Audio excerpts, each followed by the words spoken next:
Merci de rester fidèles au programme de la 7TV. Mesdames et messieurs, il est 13h. Bonjour et bienvenue dans ce journal dont voici les titres dans le registre de la reddition des comptes. Pour commencer, le pôle judiciaire financier annoncé par le chef de l'État lors du dernier Conseil supérieur de la magistrature a été officiellement installé ce mardi en remplacement de la Cour de répression de l'enrichissement illicite. Il est composé de 22 magistrats. La réaction du ministre à suivre dans ce journal. Et puis drame à Touba ce matin avec les fortes pluies, l'effondrement d'un bâtiment a occasionné la mort d'un homme. La situation est alarmante dans la capitale du mouridisme à ce jour où les eaux pluviales ont causé d'énormes dégâts. Et pour terminer, ces tirs entendus ce matin même au Mali, dans la capitale. Un bâtiment de la gendarmerie malienne et une zone militaire de l'aéroport de Bamako ont été visés. L'attaque revendiquée par le JNIM est cependant déjà maîtrisée selon les autorités. Voilà tout pour l'essentiel des titres. Le développement, c'est tout de suite.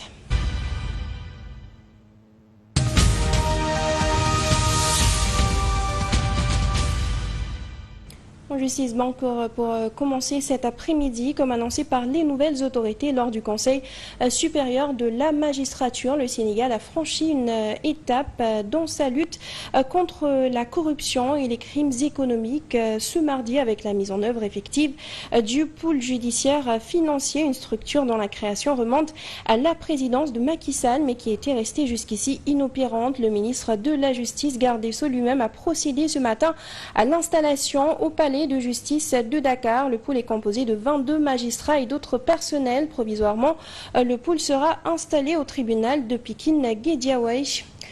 La Cour de répression de l'enrichissement illicite est ainsi remplacée par cette nouvelle juridiction. À la suite de l'installation, le ministre Ousmane Diagne s'est félicité de cette nouvelle formation qui pour lui se veut plus innovante que la structure qu'elle vient à remplacer.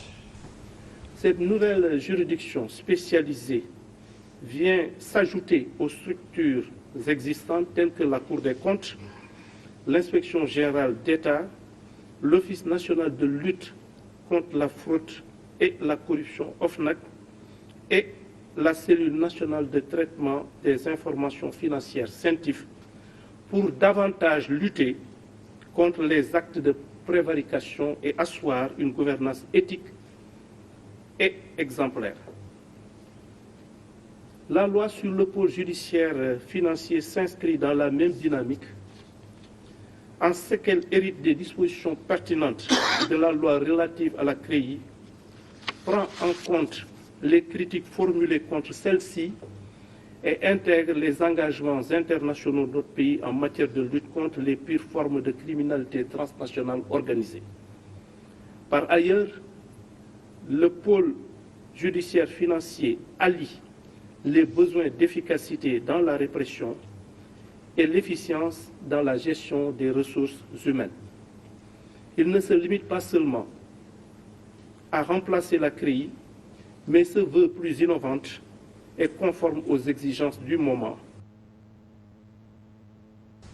Et puis en politique à présent, Aminata Touré, présidente du mouvement pour l'intégrité, le mérite et l'indépendance, tire sur la nouvelle opposition. L'ancien Premier ministre accuse ses anciens camarades de l'APR de manipulation. C'était lors d'un point de presse tenu hier, compte rendu d'Ibrahim Diallo.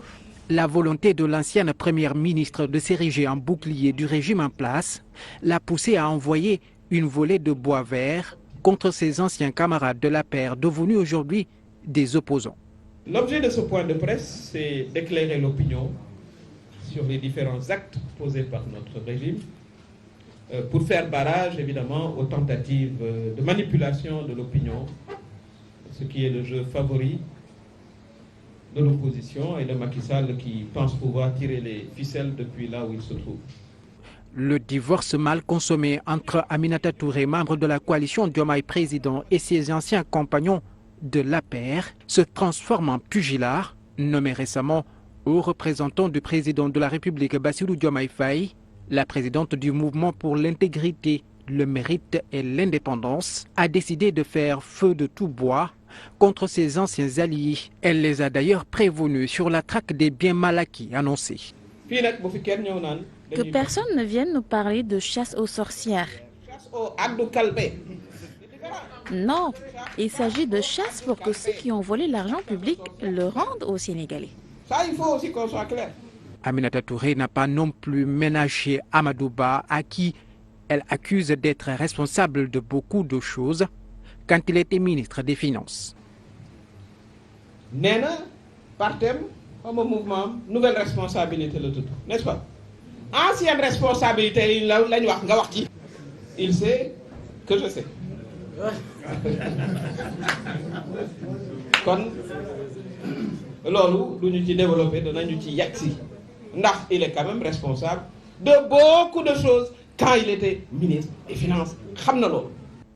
L'ancienne responsable de l'APR a aussi félicité le chef de l'État pour avoir dissous l'Assemblée nationale, une décision qu'elle a qualifiée d'œuvre de salubrité publique. Elle demande d'ailleurs l'abrogation de la loi d'amnistie votée l'année dernière pour que, selon elle, les victimes des manifestations politiques aient droit à la justice. Premier ministre toujours, elle a donné également son avis sur le rapport provisoire du Fonds monétaire international qui a alerté sur la situation alarmante du Sénégal. Nous l'écoutons à ce propos. Les docteurs en tout et rien. J'entends certains docteurs, surtout ceux qui n'ont jamais fait une seule heure de classe d'économie, imputer le rapport provisoire du FMI à notre régime, alors qu'ils ne savent absolument rien de ce qu'ils racontent. D'économie,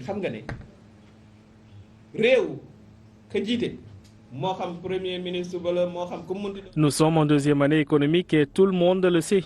Que ce soit le président ou le premier ministre, les décisions économiques ont des conséquences.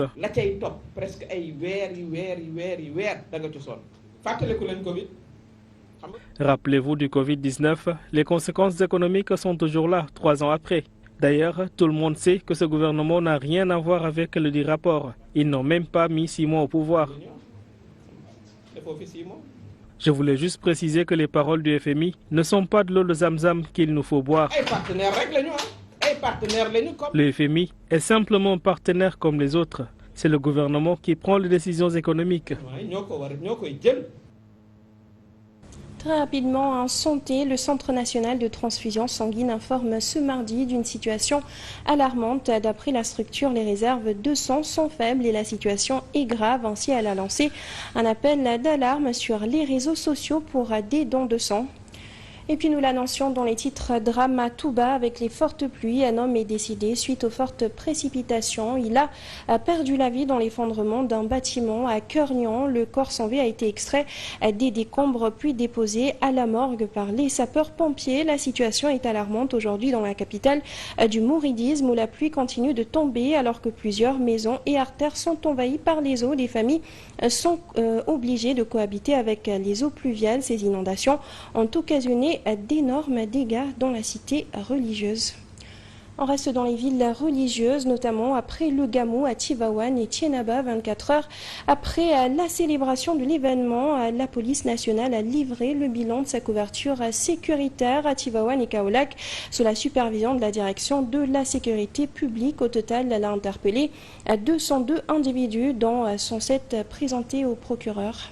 La police nationale a livré le bilan de sa couverture sécuritaire à Tivaouane et à Kaolack, sous la supervision de la direction de la sécurité publique, 24 heures après la célébration du Gamou. Un bilan plutôt reluisant avec des chiffres assez parlants. Dans le cadre de la prise en charge des besoins sécuritaires subséquents, la police a interpellé 202 individus pour diverses infractions. Parmi eux, 107 ont été présentés au parquet pour les délits et crimes tels que vol simple, vol aggravé, détention et usage, offre et cession de stupéfiants, coups et blessures volontaires, tentatives de meurtre, entre autres. Dans cette mission de sécurisation, le service public de la police a mis en fourrière à 9 véhicules et 10 motos immobilisées dans le cadre de la lutte contre l'insécurité routière. Cependant, le communiqué fait état de 22 accidents de la circulation constatés, dont 13 avec blessures corporelles, 8 avec des dégâts matériels et 1 mortel. Dans le cadre de l'action sociale police-population, le service de santé de la police a réalisé 718 consultations médicales assorties d'offres gratuites de médicaments avec 4 malades évacués, 78 enfants égarés qui ont été pris en charge. 13 parmi eux ont retrouvé leur famille et 65 sont mis à la disposition des services de l'action éducative en milieu ouvert, renseigne le commissaire Mohamed Gueye, chef de la division de la communication et des relations publiques de la police nationale. La brigade nationale des sapeurs-pompiers a aussi livré son bilan. Elle a fait 104 sorties totalisant 200 victimes dont 4 décès. Ce déploiement sur le terrain a démarré avec l'activation du PC, poste de commandement, le 13 septembre dernier. D'autres actions ont également été menées, entre autres le pompage des eaux pluviales et des consultations médicales gratuites. Sur les 104 sorties, il faut savoir que la plus importante, c'est les accidents de la circulation routière, qui sont au nombre de 46, totalisant 125 victimes. Et les 3 corps sans vie des 4 aussi sont issus de ces accidents de la circulation routière. Au-delà de ces interventions, la Brigade nationale des sapeurs-pompiers est venue avec des citernes de grande capacité pour participer au ravitaillement en eau et soulager la population de Tivaouane. Et à ce jour, nous sommes à 196 mètres cubes d'eau distribués à presque 300 familles. On est en période d'hivernage. Aujourd'hui, Tivaouane a enregistré une forte pluie, ce qui a occasionné d'ailleurs des sites inondés. Au moment où je vous parle, nos équipes sont au niveau du champ de course pour des opérations de pompage. Et ça, si on ne s'était pas préparé en amont, on allait avoir peut-être des difficultés. Il faut aussi savoir qu'au niveau de la caserne de Tivaouane, actuellement, nous sommes en train de faire des consultations médicales. Ce jour, nous sommes à 491 malades qui ont été gratuitement pris en charge par les médecins. Une note de diplomatie à présent pour son prochain voyage à l'étranger. Le président Bassirou Diomaye Faye se rendra aux États-Unis. Ce sera pour le 21 septembre prochain. Il devra prendre part pour la première fois à l'Assemblée générale des Nations unies à New York en marge de la G-onusienne. Le chef de l'État prendra part au sommet du futur à l'initiative du secrétaire général de l'ONU. Aucune audience n'est pour le moment prévue avec le président américain Joe Biden. Nous l'annoncions dans les titres au Mali. Des tirs ont retenti très tôt ce matin du 17 septembre dans la capitale malienne. Un bâtiment de la gendarmerie malienne et une zone militaire de l'aéroport de Bamako ont été visés. Une base d'où sont lancés les drones de l'armée. Le GENIM, groupe de soutien à l'islam et aux musulmans liés à Al-Qaïda, a revendiqué l'attaque. Les autorités assurent néanmoins que la situation est désormais sous contrôle.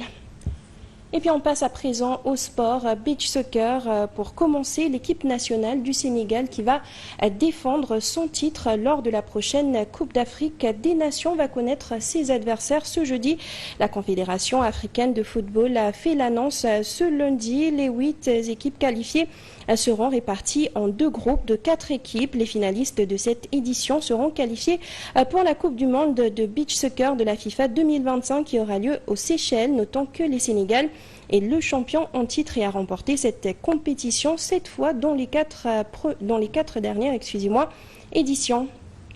Et puis en sport toujours, champion d'Afrique en titre, les Lionceaux du Sénégal ont parfaitement lancé leur campagne dans le tournoi UFOA à U20 en s'imposant 2-0 contre le Mali ce mardi.